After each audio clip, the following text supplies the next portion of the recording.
Hi, my name is Attorney Walter Rudolph Hnot III. I'm with Disability Resolution PA, an Orlando Orange County-based Social Security disability law firm. Let's go ahead and begin with the question. What is number 15 of the top 200 ALJ hearing questions that you are likely to hear in your Social Security disability hearing? Number 8, currently or within the past 5 years, did you receive or achieve any permits? Break it down. Licenses? Break it down.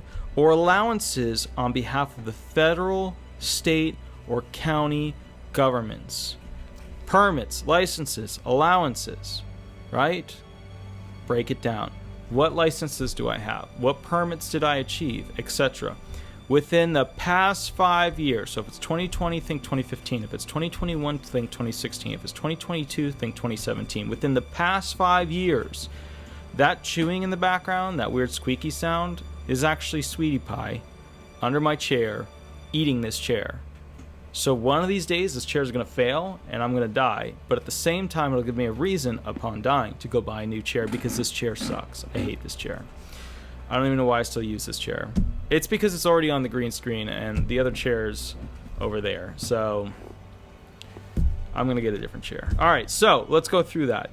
The reason we ask about permits, licenses, allowances, clearances, all that kind of jazz is that we're trying to see what it was that you were intended to do when it comes to your vocation, your work, what your job was going to be.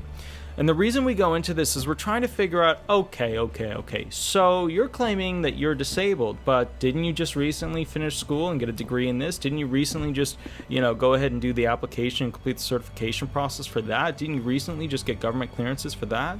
What changed, And then comes the questions. Well, who'd you just marry? Did you marry a wealthy husband?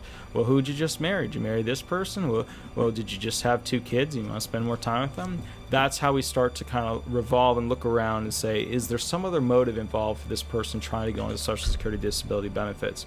Because remember, we're trying to see if this person is truly impaired or whether or not they can work. And a lot of you will say, who cares if I'm so severely impaired? That's a gray, here we go. Unless it's like clear, like some objective medical evidence comes out where a test said this is it, you are blind. You know what I mean? Your eye is missing. Then there's gray room in there, okay? For most of it. Some of the listings, it's definitive. But let's take, for example, depression and anxiety. How do you really know when it's that severe? I mean, we know when it's extreme. They're stuck in a sanatorium all the time, but how do we know when it's severe and they can still live in their own house? How do we, and that's kind of the gray room. Okay, so that's basically what you have to look forward to. Also, there's another part to this question that gets a lot of people. I just want to point out federal, state, and county. So what they're saying here is, of all the governments, you got to think, do I have any, federal? Do I have any, clearances? State, do I have a license to drive a car?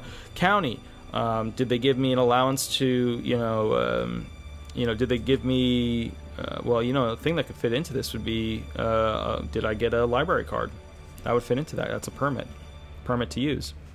Anyway, so think of it that way. Remember, break it down because different levels have different things that are able to fit into your life. So think of anything that they give you a card over. That's not the overall arching what you should do, but just to make it simple, did I get a card? Did I achieve a card? Did they give me some certificate for doing something over the past 5 years? All right, my name is Attorney Walter Hnot. If you want the most up-to-date information or you have a unique question for your claim, shoot me an email or give me a call, and we'll go from there. Thanks so much. Bye-bye.